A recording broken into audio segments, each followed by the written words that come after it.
5 दिवसीय मानसून सत्र के समापन शीतकालीन सत्र के समापन कल हुआ। बड़ा ही काला दिवस के रूप में कल का दिन माना जाएगा। विधायिका को कमजोर करने का माननीय मुख्यमंत्री जी की जो प्रवृत्ति है, पूरे 5 दिन के शीतकालीन सत्र में दिखाई पड़ा। प्रतिपक्ष की आवाज को दबाने का, यहाँ तक कि प्रथम दिन जिस तरह से विधायकों को अपमानित करने का और जिन शब्दों का उपयोग करना और मर्यादित भाषा और जो तेवर, बड़ा ही दुखद और दुर्भाग्यपूर्ण रहा। विधानसभा के आसन को जिस तरह से सत्ता में बैठे लोग प्रभावित कर रहे थे और विधानसभा अध्यक्ष जिस तरह से सरकार के प्रवक्ता के रूप में कार्य कर रहे थे, कहीं न कहीं आसन की गरिमा इससे बढ़ नहीं सकती, घट रही है। आसन पर विश्वास बरकरार रखना और मर्यादा का पालन करना आसन पर बैठे लोगों की जिम्मेवारी है। आसन पर बैठे लोग पार्टी से ऊपर होते हैं, सरकार से हटकर पक्ष प्रतिपक्ष दोनों का संरक्षक होते हैं। जिसकी कमी दिखाई पड़ी और हद तो तब हो गया जब 5 दिन के इस सत्र में ध्यानाकर्षण, विपक्ष का ध्यानाकर्षण एक भी स्वीकृत नहीं करना। हम भी उस आसन पर रहे थे, हमेशा सत्ता पक्ष और प्रतिपक्ष का 2 ध्यानाकर्षण आता था, लेते रहते थे। किसी दिन विषय की महत्ता को देख करके निर्णय लेते थे, लेकिन ये पूरे सत्र में प्रतिपक्ष का एक भी ध्यानाकर्षण नहीं लेना, कार्य स्थगन पर सुनने के लिए तैयार नहीं। इतना हंगामा के बाद कार्य मंत्रणा समिति की बैठक नहीं बुलाना, और हद तो तब हो गई जब परंपरा की दुहाई देते हैं। और जब हम बात करते हैं तो परंपरा की बात करते हैं, नियम की बात करेंगे तो परंपरा की दुहाई देंगे। अब परंपरा की दुहाई जब उनको आभास कराते हैं तो अपनी व्यवस्था को बताते हैं। आज हमारे मुख्य सचेतक का जो कार्यालय जब से विधानसभा बना है और नेता प्रतिपक्ष के बगल में मुख्य सचेतक का कार्यालय है, आपने उसको सत्ताधारी दल के एक सचेतक को दे दिया। हमेशा नेता प्रतिपक्ष के सामने मुख्य सचेतक होता है। ये बहुत ही गलत वातावरण बनाया गया। 100 वर्ष का बिहार विधानसभा का शताब्दी वर्ष हमने मनाया। एक तरह से हेरिटेज बिल्डिंग है। आपने उप मुख्यमंत्री के लिए कई कमरा को तोड़ करके मॉडर्न कार्यालय बना सकते हैं, व्यवस्था कर सकते हैं। परंपरा और नियम को छोड़कर हमारे उप मुख्यमंत्री जिस कार्यालय में बैठते थे, आपने उसको बाथरूम बना लिया। कोई फैसिलिटी सुविधा नहीं देते थे। माननीय मुख्यमंत्री नीतीश कुमार जी आपने कुर्सी के लिए कितना समझौता किया। कुर्सी के लिए नियम के विपरीत, परंपरा से हटकर क्या क्या समझौता करेंगे। दो राजा में प्रजा दुखी होता है, और आज स्थिति बिहार के अंदर वही है कि मुख्यमंत्री सिर्फ कहलाने के लिए नीतीश कुमार जी हैं, लेकिन सत्ता पर अब कमांडिंग उप मुख्यमंत्री का दिखाई पड़ने लगा है, झलकने लगा है। ये व्यवस्था क्यों? बार बार जब उत्तराधिकारी घोषित कर रहे हैं तो ये दोहरा खेल क्यों खेल रहे हैं? क्यों विधानसभा की गरिमा को गिरा रहे हैं? विधानसभा किसी सरकार का नहीं होता है, किसी दल का नहीं होता है, उस पर मुख्यमंत्री उप मुख्यमंत्री का अधिकार नहीं होता है। पक्ष प्रतिपक्ष के संरक्षक अध्यक्ष होते हैं और दोनों का मान बराबर है। लोकतंत्र की दोनों आंखें हैं। आप ये वातावरण बनाकर क्या संदेश देना चाहते हैं? आपने देखा कि किस तरह से 50 मिनट का, एक तो किसी दिन बोलने का मौका नहीं दिया गया, जब नियम के तहत समय मिला तो 113 बार विधानसभा अध्यक्ष का टोका टोकी, कई अमर्यादित टिप्पणी करना। पहली बार विधानसभा के अंदर ये कार्य हुआ है। हमने तो उनको बधाई दिया कि आपने इस आसन का एक नया इतिहास बनाया है, और आने वाला पीढ़ी जब ये पढ़ेगा और देखेगा तो तय करेगा कि नियम, संविधान और मर्यादा का पालन कौन लोग कर रहे हैं। सरकार से बार बार हम लोग आग्रह किए कि आप जब नियम, आपके संसदीय कार्य मंत्री ने भी स्वीकार कर लिए, आपके गठबंधन के लोग भी कह रहे हैं कि जहरीली शराब से मरे लोगों को मुआवजा मिले, न्यायिक जांच हो, आप वो भी नहीं कराए। जिस पुलिस पर आरोप लगा रहा है सभी दल के लोग, उसके नेतृत्व में एसआईटी गठन कर करके आप क्या बताना चाहते हैं? नीपा पूर्ति करके सिर्फ खाना पूर्ति करना चाह रहे हैं। आंकड़ों को, मृतक के आंकड़ों को आप दाब रहे हैं। ये कतई उचित नहीं है। उनको मुआवजा मिलना चाहिए, और वो बिहार के लोग दलित, कमजोर, शोषित वर्ग के लोग हैं। इनके साथ आपकी संवेदना प्रकट नहीं करना विधानसभा के अंदर आपकी संवेदनहीनता को प्रकट करता है। जहां पूरा देश इससे मर्माहत है,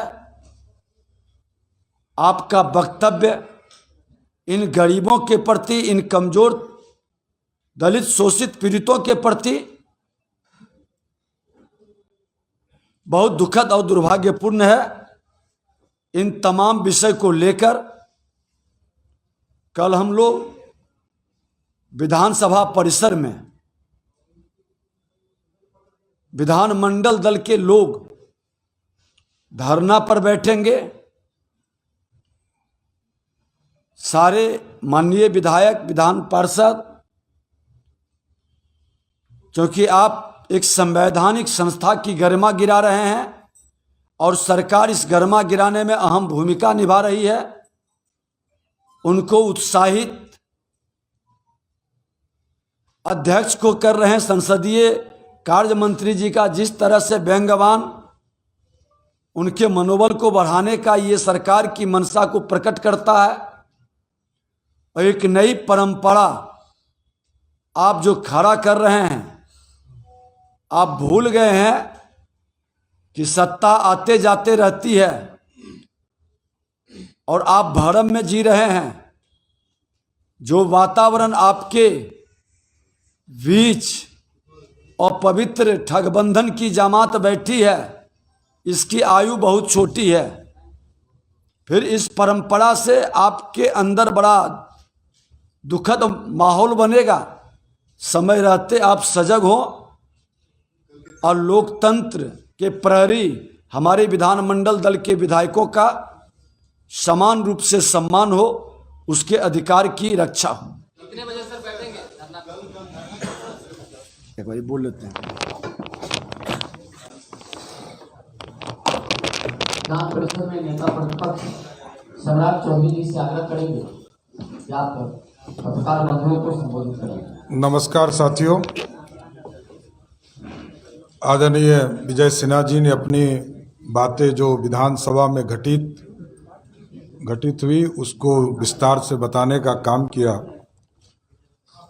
आज 2-3 प्रश्न है कि 6 वर्षों से 2016 में बिहार में शराबबंदी कानून का पूरा इम्प्लीमेंटेशन पूरे बिहार में शुरुआत हुआ और सभी पार्टियों ने, सत्तारूढ़ पार्टी उस समय महागठबंधन थी, हम विरोध में थे तो भी हम लोगों ने समर्थन करने का काम किया था और तब से बिहार में शराबबंदी चालू है और लगभग 4 लाख से अधिक बिहार में केसेस हुए।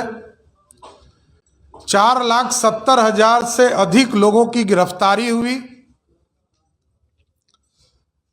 और मात्र 1300 लोगों पर कन्विक्शन हुआ, सजा हुआ और उसमें से मात्र 83 ऐसे सप्लायर हैं जिन पर कार्रवाई कोर्ट के द्वारा किया गया। 83 लोग ही पूरे बिहार में सप्लायर के तौर पर जिस पर प्रशासन ने कार्रवाई किया और रेस्ट जो लोग थे 1200 कुछ लोग, वो सारे आम नागरिक थे जिनको पीने के एवज में कन्विक्शन हुआ। तो साथियों, 6 वर्ष में नीतीश कुमार जी की शराबबंदी कानून का उपलब्धि यही है। 83 लोग ही सप्लायर पकड़े गए जिसको कन्विक्शन दिया गया, जिसका कि 1% भी, जितने केस हुए उसके 1% भी लोगों को सजा नहीं मिली। दूसरा है कि गोपालगंज में 2016 के सितंबर माह में हम लोगों ने उस पत्र को भी जारी किया, आप लोग को उपलब्ध भी कराया कि 16 में 12 लोगों को सितंबर माह में राज्य सरकार के द्वारा, डिस्ट्रिक्ट मजिस्ट्रेट के द्वारा 4-4 लाख रुपया मुआवजा दिया गया और फिर अप्रैल माह में 4 लोगों को 2017 में 4-4 लाख रुपया का मुआवजा दिया गया। कल हमने देखा एक वरिष्ठ मंत्री जी ने कहा कि प्रावधान ये है कि हम जो इसमें सप्लायर होंगे उनकी संपत्ति को कुर्क करके हम राशि उपलब्ध कराएंगे। हम भी यही कह रहे हैं, भारतीय जनता पार्टी इससे अलग नहीं है। भारतीय जनता पार्टी सिर्फ ये कह रही है कि आप मानवता दिखाइए, संवेदनशील होइए। आज उस परिवार को मुआवजे की जरूरत है, सरकार एडवांस में उसको दे और जो आप कुर्की करके संपत्ति जब्त करेंगे उसको ही उस पैसे को ऐड कीजिए। उसमें कहीं दो मत नहीं है। भारतीय जनता पार्टी कोई आपसे अलग से डिमांड नहीं कर रही है। आपने जो कानून में प्रावधान किया है उसी के तहत उसमें राशि उपलब्ध हो। और तीसरा, कल भारतीय जनता पार्टी के तमाम शीर्ष नेतृत्व और तमाम लोगों ने देखा और आप लोगों ने भी देखा, भारतीय जनता पार्टी का एक एक कार्यकर्ता देखा कि बिहार में एक स्टिंग ऑपरेशन हुआ और राष्ट्रीय जनता दल के एमएलसी ने कहा कि बिहार के उप मुख्यमंत्री शराब पीते हैं। इससे बड़ा आरोप क्या हो सकता है? कोई आम नागरिक नहीं लगा रहा, ये राष्ट्रीय जनता दल के एमएलसी लगा रहे हैं। तो अब कार्रवाई में लेट क्यों भाई? नीतीश कुमार जी कहां सोए हैं? नीतीश कुमार जी जो बिहार के मुख्यमंत्री हैं, होम मिनिस्टर हैं, उनसे हम जानना चाहते हैं आपके माध्यम से कि आपके उप मुख्यमंत्री पर एक विधान परिषद के सदस्य ने आरोप लगाया है कि वो शराब पीते हैं। तो नीतीश कुमार जी को जवाब देना चाहिए कि शराब पीते हैं कि नहीं पीते हैं। और हम जरूर मांग करेंगे सरकार से कि एक एसआईटी पटना उच्च न्यायालय के नेतृत्व में गठित हो और तमाम पार्टियों के लोगों ने अपने वक्तव्य रखे हैं। हमारे पार्टी के भी नारायण प्रसाद जी ने सच बोला है, उस सच को भी सामने आना चाहिए। राष्ट्रीय जनता दल के भी विधान परिषद के सदस्यों ने रखा है। और सबसे बड़ा जो आरोप है कि बिहार के उप मुख्यमंत्री रामबलि सिंह जी के चंद्रवंशी जी के द्वारा यह कहा गया कि बिहार के उप मुख्यमंत्री शराब पीते हैं। यह सबसे बड़ा प्रश्न है। इसका जवाब राष्ट्रीय जनता दल और बिहार के लोकप्रिय मुख्यमंत्री जो बने हुए हैं आदरणीय नीतीश कुमार जी को देना पड़ेगा। धन्यवाद। मुख्यमंत्री कह रहे हैं कि बिहार में शराबबंदी का समीक्षा करेंगे कि शराबबंदी से कितने फायदा हो रहे हैं और कितने नुकसान हो रहे हैं। देखिए, एक चीज़ मैं बता दूं, अभी इन्होंने स्पष्ट तौर पर कहा, हमने भी कल सदन के अंदर और सदन के बाहर कहा कि मुख्यमंत्री जी आपके कैबिनेट में और आपके निकट के पदाधिकारी का आप ब्लड जांच करा लें, स्पष्ट हो जाएगा कि कितने लोग शराब का सेवन करते हैं। और दूसरी सबसे बड़ी चीज़ है कि आप समीक्षा के नाम पर पूरे बिहार को बर्बादी के नायक नहीं बन सकती। हद कर दिए हैं आपने। एक और विषय है कि कल विधानसभा के अंदर जो राष्ट्रगान राष्ट्रगीत लोकसभा के जिस तरह से होता है वो विधानसभा के अंदर भी प्रारंभ किया गया। और अभी नए अध्यक्ष जो बने, इनका चयन जब हुआ तो उस समय भी राष्ट्रगान और राष्ट्रगीत हुआ। फिर कल राष्ट्रगीत क्यों नहीं हुआ? हम लोग ने मिलकर के आपत्ति दर्ज किया। अगर जो आपसे भूल हुई है, जिसकी गलती है उस पर कार्रवाई करिए। राष्ट्रगीत राष्ट्रगान का अपमान कतई स्वीकार नहीं होगा। सत्ता के लिए राष्ट्रीय एकता अखंडता को चुनौती देने वाले लोग मां भारती को कतई स्वीकार नहीं है। और इस मानसिकता का हम घोर विरोध करेंगे। हम लोग तो हर जगह कार्यक्रम में जहां करते हैं जाते हैं, प्रयास रहता है कि राष्ट्रगान से शुरू हो, राष्ट्रगीत से समापन हो। और हर संवैधानिक पद पर बैठे लोग इसके माध्यम से हमारे युवा पीढ़ी के मन के अंदर एक राष्ट्रबोध की प्रेरणा प्रदान करे। और इसको लेकर के भी कल हम लोग विरोध दर्ज करेंगे। विधानसभा परिसर में धरना का कार्यक्रम विधानमंडल की ओर से किया जाएगा। 11 बजे से 1 बजे तक हम लोग वहां बैठेंगे। लेकिन तेजस्वी जी जिस तरह से कहते हैं कि शराब पीना बुरी बात है, राजद भी कह रही है कि ऐसा नहीं हो सकता है, गलत आरोप। देखिए, एक चीज बड़ा स्पष्ट है, नीतीश कुमार जी की सरकार के मंत्री ये कहते रहे कि आप लोग सूचना दीजिए। अब तो राजद ने ही सूचना दे दिया, किसी दूसरे की जरूरत है क्या? राष्ट्रीय जनता दल के ही विधान परिषद ने सूचना दे दिया कि बिहार के उप मुख्यमंत्री शराब पीते हैं। तो इसके बाद किसकी जरूरत है भाई? हम लोगों की जरूरत है नहीं, हम लोग सिर्फ कॉल अटेंशन करा रहे हैं। कि नीतीश कुमार जी को हिम्मत है तो कार्रवाई करके दिखाए। ये तो पूरा बिहार जानता है कि नीतीश कुमार जी में हिम्मत कितना है, तो कार्रवाई करके दिखाए। और कोई ये नया नहीं है, जनता दल यूनाइटेड के जो बड़े बड़े नेता उनके अगल बगल बैठते हैं ना, उनका भी वही हाल है। ये कोई बोलने की जरूरत नहीं है, नाम बोलकर क्या करेंगे। जिनके ऊपर साफ साफ उनके विधान परिषद के सदस्य बोल रहे हैं, तब तो नीतीश कुमार जी को हिम्मत ही नहीं है कार्रवाई की। तो अब नया नाम देकर हम लोग क्या करेंगे? पहले ये कार्रवाई करके दिखाएं। हम आपको स्पष्ट करते हैं कि जेडीयू के बड़े बड़े नेताओं का नाम बताऊंगा।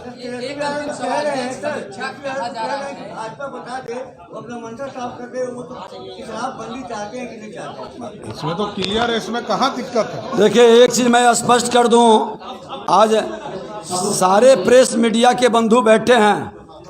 मैंने सदन के अंदर भी कहा कि भारतीय जनता पार्टी विपक्ष में रहते हुए आपका समर्थन किया था। उस समय भी हमने कहा था, उन्होंने, याद होगा आप लोगों को, उन्होंने देशी बंद कर रहे थे। मैंने ही उठ करके प्रस्ताव लाया था कि मुख्यमंत्री जी दोहरा नीति, दोहरा चरित्र मत रखिए, देशी क्यों विदेशी क्यों नहीं, और शराबबंदी ही क्यों, पूर्ण नशाबंदी क्यों नहीं। आज बिहार के अंदर हमारे नौजवानों के बीच जो पाउडर जहर गांव गांव तक पहुंच रहा है, मादक जहर हमारे नौजवानों के विद्यालय तक पहुंच रहा है। मुख्यमंत्री जी, आप बिहार को पंजाब बनाना चाहते हैं, क्यों पूर्ण नशाबंदी की बात नहीं करते हैं? सारे प्रशासन को, सारे तंत्र को सिर्फ शराब पर लगाकर बाकी जहर को खुलेआम आपके माध्यम से छूट मिल रही है और शराब का विकल्प में ढूंढ रहा है। हम पूर्ण नशाबंदी के पक्ष में हैं, ये शंका सुबह न रहे। जिनकी आदत खराब है, शराब का सेवन करने वाले लोग बाएं दाएं की बात करेंगे, गोपालगंज में उम्मीदवार खड़ा करेंगे। शराब बनाने वाले फैक्ट्री के मालिक को एक शब्द क्यों नहीं, सत्ता पक्ष का किसी का जबान खुल रहा है। कई बार हमने कहा, शराब पीने वाले का बोतल के साथ जिसका फोटो निकला, वायरल हुआ कुर्नी विधानसभा में, क्यों किसी का मुंह नहीं खुल रहा है? सिंडिकेट के लोग वहां बैठ करके इनके कई पदाधिकारी का बारे में हमने कहा है। क्या लगता है, आप सत्ता का ही नहीं विपक्ष का? मैं अध्यक्ष, आपको और बता दूं एक नई चीज, मैं अध्यक्ष होने के नाते पिछला जब बजट सत्र शुरू हुआ था, हमने पदाधिकारियों की बैठक में मुख्य सचिव और डीजीपी, संसदीय कार्य मंत्री भी बैठे थे। हमने कहा था सभी का ब्लड जांच करवा लीजिए, कोई नशा का सेवन करके हमारे सदन के अंदर प्रवेश नहीं करेगा। क्यों नहीं करवाई इन्होंने? मेरी तो मंशा साफ थी, हम पूर्ण नशाबंदी के पक्ष में हैं, लेकिन गरीब, दलित, शोषित, पीड़ित, तारीख के नाम पर लाखों लोगों को जेल भेजने के पक्ष में नहीं है, क्योंकि आपका तंत्र कमजोर है। जो आपके साथ बैठने वाले कैबिनेट में लोग हैं, उसको बचाइएगा, सिंडिकेट को उम्मीदवार बनाइएगा, माफिया को उम्मीदवार बनाइएगा और गरीब को जेल भेजिएगा। ये दोहरा चरित्र भारतीय जनता पार्टी को कतई स्वीकार नहीं है।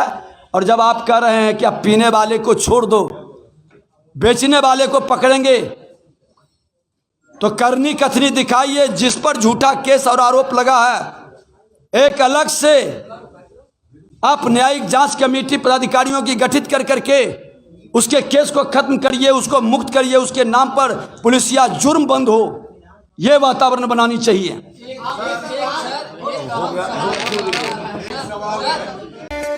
इन खबर चैनल को सब्सक्राइब करें।